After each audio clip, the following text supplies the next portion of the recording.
हरे कृष्णा। परम जय दे श्री कृष्ण சங்கீர்த்தனம் ஜெய் சில்ல குருதே. பகவத்கீதை 4ஆம் அத்தியாயம் பதம் 15, 16, 17, 15 பார்க்கலாம். ஏவம் ஞாத்வா கிருதம் கர்ம பூர்வைகி அபி முமுக்ஷுபிகி குரு கர்மைவ தஸ்மாத் தம் பூர்வைகி பூர்வதரம் கிருதம். முக்தியில் நாட்டம் இருந்தாலும் முன்பிருந்தே இவ்வாறுதான் முன்னோர்கள் கடமையாற்றி வந்திருக்கிறார்கள். நீயும் முன்னோரால் தொன்று தொட்டு செய்யப்பட்டு வந்தது போலவே கர்மங்களை செய்வாயாக. விளக்கம். அர்ஜுனன், இந்த போர்னால மேன்மை கிடைக்காது, போர் கோர கர்மா, நான் வாழ்க்கையில மேன்மையை விரும்புகிறவன், கோரமான கொலை தொழிலை செய்ய மாட்டேன், இந்த கருத்துல அர்ஜுனன் இருந்தான். செயல்ல சமபுத்தி இருக்கிறவன் ஆசையையும் அகங்காரத்தையும் விடணுமே ஒழிய செயலை விடக்கூடாது. அர்ஜுனுடைய முன்னோர்கள்ல பல மன்னர்கள் முக்தி வேண்டி வாழ்ந்தவங்க இருந்திருக்காங்க. அவங்களும் போர் தேவைப்படும் போது போரிட்டு மேன்மை பெற்றதாக வரலாறு. ஒரு வீரனுக்கு போர் செய்யறதுங்கிறது ஒன்றும் புது காரியம் கிடையாது. அர்ஜுனனுக்கும் போர் ரொம்ப இது வரைக்கும் செய்யாத காரியமும் இல்லை, காலங்காலமா இருக்கிறது தான். முமுக்ஷு அப்படின்னா முக்திக்கான சாதனையாளர்கள், முக்தியை விரும்புகிறவன் அப்படின்னு அர்த்தம். அந்த முன்னோர்கள்னு பார்க்கும்போது ஜனக மகாராஜா, இக்ஷ்வாகு, மனு, விவஸ்வான் இவங்கெல்லாம் செயல்பட்டு கடமையாற்றி தான் விடுபட்டிருக்கிறாங்கன்னு பகவான் உதாரணம் சொல்றார். விடுபடும் பாதை முக்தி பாதை. இதில் பெரும்பாலானவங்க, இந்த முக்தி பாதையில் பெரும்பாலானவங்க ஞானத்துக்கு அதிகாரியாக இருப்பாங்க. உண்மையிலே அவங்க கர்மயோகத்துடைய தத்துவம் புரிஞ்சுக்கிட்டு கடமைகளை செய்யணும். ஆசை இல்லாமல் கடமை செய்யணும். அந்த செயல் நம்மளை விடுபடுத்தும் அப்படின்னு பகவான் சொல்றார். பலனில் இருக்கிற ஆசை தான் ஒருத்தனை பந்தப்படுத்துது. பகவான் மீதான ஆசையோட செயல்பட்டால் பந்தம் வராது. பிரவிற்த்தி நிவிருத்தி, அதாவது கர்மங்களை செய்தல், செய்யாமல் இருத்தல், இப்படி 2 நிலைகள் இருக்கு. இறை நினைப்போட வாழ்றது இந்த இரு நிலைகளுக்கும் அப்பாற்பட்டது. இதுக்கு பூரண நிவிருத்தி நிலை அப்படின்னு சொல்லலாம். பலன் ஆசையால் பந்தப்படுகிறவன் அப்படி என்ன பலனை விரும்புவான் அப்படின்னு பார்த்தா, சுகபோகம், செல்வம், கௌரவம், பெருமை, சொர்க்கம், பதவி, இதுகள் தான். இந்த பலன்கள் எல்லாமே இன்மைகள், அதாவது தற்காலிகமானது. பகவான் நிரந்தர இருப்பை அனுபவிக்க கூப்பிடுறாரு. மனுஷனும் தற்காலிக இன்பத்துல, அந்த இன்மை அதுல இருக்க ஆசைப்படுறான். இதுதான் விடுதலைக்கும் சிறைப்படுறதுக்கும் இடையேயான வித்தியாசம். பலன் இச்சையில புது புது தொடர்புகள் சம்பந்தமாகுது. எனக்கு எது மேன்மை தரும் அதை சொல்லுங்க அப்படின்னு அர்ஜுனன் கேட்டிருந்தான். பகவான் இந்த பதத்துல முமுட்சுக்கள் லோக நன்மைக்காக கடமையாற்றினார்கள், நீயும் அவ்வாறே கடமையை செய் அப்படின்னு சொல்றாரு. எதிர்பார்த்தபடி பலன்கள் யாருக்கும் அமையாது, நடக்கிறது தான் நடக்கும். எதிர்பார்த்தபடி பலன் அமையாது அப்படிங்கும்போது ஏன் எதிர்பார்க்கணும்? மருமக என்ன மதிக்கலை அப்படின்னா ஏன் மாமியார் அதை எதிர்பார்க்கணும்? எதிர்பார்க்கறதுனால தான் மன நிம்மதி கெடுது. மன நிம்மதி இல்லை அப்படின்னாலே சுகம் வராது. எதுவுமே நடக்கிறது தான் நடக்கும். வினை பயன் அப்படிதான் இருக்கும். பிரகர்ஷேன ஆரப்தக இது பிராரப்த அப்படின்னு சொல்லுவாங்க. விதிக்கப்பட்டது தான் நடக்குது.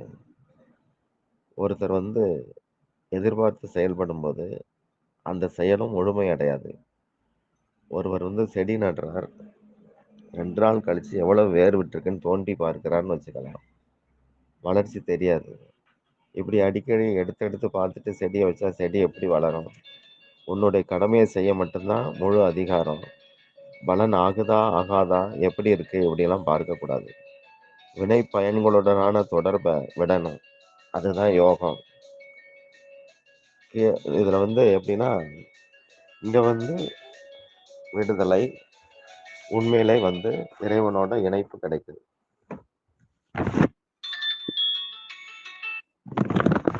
கர்மயோகத்துல முதல்ல பலன்ல இருக்கிற விருப்பம் துறக்கப்படணும். இதனால நான் கர்த்தாங்கிற ஆசை போகுது. ஞான யோகத்துல நான் எனது முதல்ல துறக்க சொல்றாங்க. அதுக்கப்புறம் செயல்படுகிறவனுக்கு தானாகவே பலன் இச்சை போயிருது. உத்தியோகம் அப்படிங்கிற சொல் வந்து செயல்பட்டு அதனால இறைவன் மீது கிடைக்கிற நெருக்கத்தை குறிக்கும். இப்படிதான் மனு, விபஸ்வான், இட்ஸ்வாகு இவங்கெல்லாம் செயல்பட்டு வாழ்வுல வந்து செயல்பட்டு இறைவனோட தொடர்புல இருந்திருக்கிறாங்க. வாழ்க்கையில தெளிவடைஞ்சவங்க. கர்மத்தை விட கிரியை உயர்ந்தது. கிரியை விட லீலைகள் உயர்ந்தது அப்படின்னு சொல்லுவாங்க. 3 செயல் தான் கர்மம், கிரியை, லீலை. கர்மம் அப்படிங்கிற செயல்ல மனதுக்கு சாதகமான அல்லது பாதகமான விளைவுகள் உண்டு. அதாவது இன்பம் வரலாம், இல்லாட்டி துன்பம் வரலாம். இந்த செயல்கள்ல நான் அப்படிங்கிறது பத்திரமா இருக்கும்.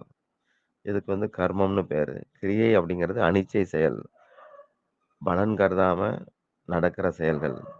மூச்சு விடுறது, கண் இமைக்கிறது எப்படி தாமா ஆனா கண்டிப்பா நடக்குதோ, அது மாதிரி கடமைகள வந்து இறை நினைப்போட கண்டிப்பா செய்தாகணும் அப்படிங்கிறது கருத்து. லீலை அப்படிங்கிறது அதுவும் செயல் தான். இது பகவான் சில சமயம் விசேஷமா சாதுக்கள் இவங்கள்ல நிகழும். திவ்ய தன்மை கொண்டது. லோக நலன் அதுல நிறைய உண்டு. அடுத்து 16வது பதம். கிம் கர்ம கிம் அகர்ம இதி கவயக அபி அத்ர மோகிதாக தத்தே கர்ம பிரவக்ஷ்யாமி என் ஞாத்வா மோட்சசே அசுபாத். எது செய்யத்தக்கது எது செய்யத்தகாதது என அறியும் விஷயத்தில் ஞானிகளுக்கும் தடுமாற்றம் உண்டு. எதை அறிந்தால் கர்ம பந்தமான அமங்கலத்திலிருந்து விடுபடலாமோ அதை நான் உனக்கு கூறுகிறேன். 17வது பதம். கர்மணோகி அபி போத்தவ்யம் போத்தவ்யம் ச விகர்மணக அகர்மணச்ச போத்தவ்யம் ககனா கர்மணோ கதிகி. செயல்களில் விதிக்கப்பட்டது, விளக்கப்பட்டது, விளைவற்றது இவைகளை நன்கு அறிந்து கொள்ள வேண்டும். ஏனென்றால் செயலின் போக்கு ஆழமானது, அறிவதற்கு அரியது. விளக்கம். அர்ஜுனன் வந்து போரிட தயங்குவதற்கு சில காரணங்களை எல்லாம் சொன்னான். சாஸ்திரப்படி பார்த்தா அதெல்லாம் சரியா தான் இருந்தது.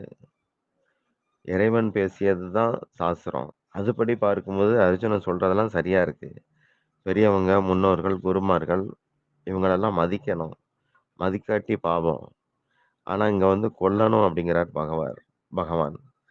அப்போ செய்யத்தக்கது கர்மம், செய்யத்தகாதது விகர்மம். விபரீத விளைவுடையது விகர்மம்.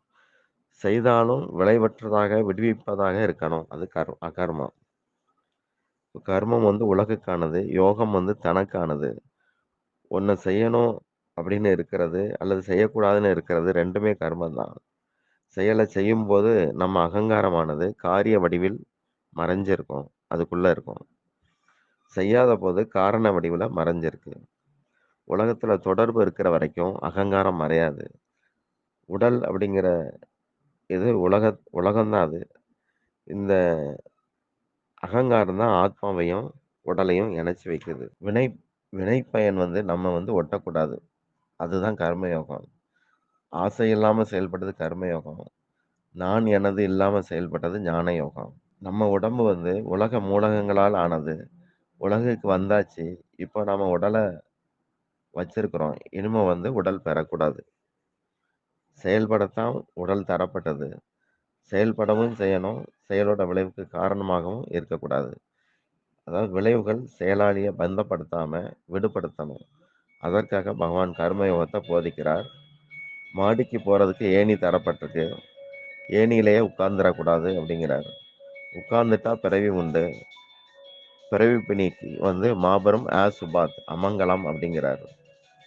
எப்படி 100 பேருக்கு அன்னதானம் பண்ணணும்னு நான் வசூல் பண்றேன். நான் அன்னதானம் செய்துட்டேன். அது வந்து சாஸ்திரத்துல இருக்கு. அன்னதானம் செய்யறது ஒரு சக்தி. நான் செய்ததுனால மேல் கிரகத்துக்கு போவேன். இதே 100 பேருக்கு அன்னதானம் செய்யறேன்னு சொல்லி வசூல் பண்ணி நானே தின்னுட்டா தப்பு பண்ணியிருக்கேன், பாவம் பண்ணியிருக்கேன். அந்த 100 பேருக்கும் பதில் சொல்ற மாதிரி ஒரு இழிவான பிறவி எனக்கு கிடைக்கும்.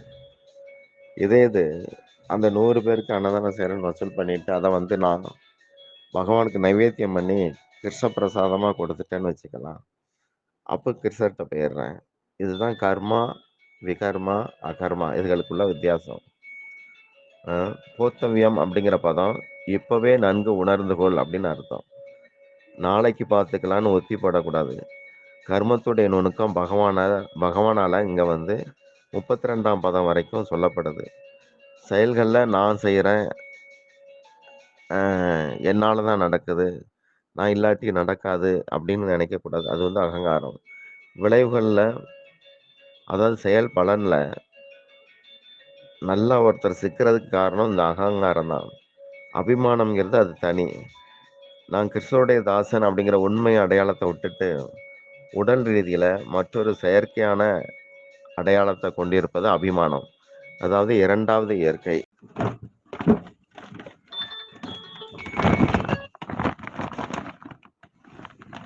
அப்போ ஆசையால தான் ஏதோ ஒரு ஒரு குறைவான ஆசையாலயாவது செயல், கண்ணும் கருத்துமா செயல்ங்கிறது நடக்கு.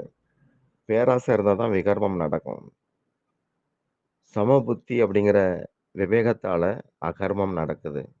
2:38ல யுத்தம் அப்படிங்கிற இம்சிக்கிற கோரமான கர்மமானது வெற்றி, தோல்வி, லாபம், நஷ்டம், சுகதுக்கம் இல்லாம சமநோக்கோட, சமபுத்தியோட ஒரு கடமையாக செய்யப்பட்டா பாபம் சம்பவிக்காதுன்னு பகவான் சொல்லியிருந்தார். செய்யத்தக்க விதிக்கப்பட்ட செயல்கள மமதை இல்லாம, ஆசை இல்லாம கடமையாக செய்தா வினைப்பயன் செய்பவன ஒட்டாது. இது கர்மயோகத்துடைய ரகசியமாக பகவான் சொல்றார். விவேகத்தால செய்பவனுடைய நான் எனது அப்படிங்கிற தன்மை நீங்கி செயல் நடந்தா அது ஞான யோகத்துடைய ரகசியம். ஹரே கிருஷ்ணா.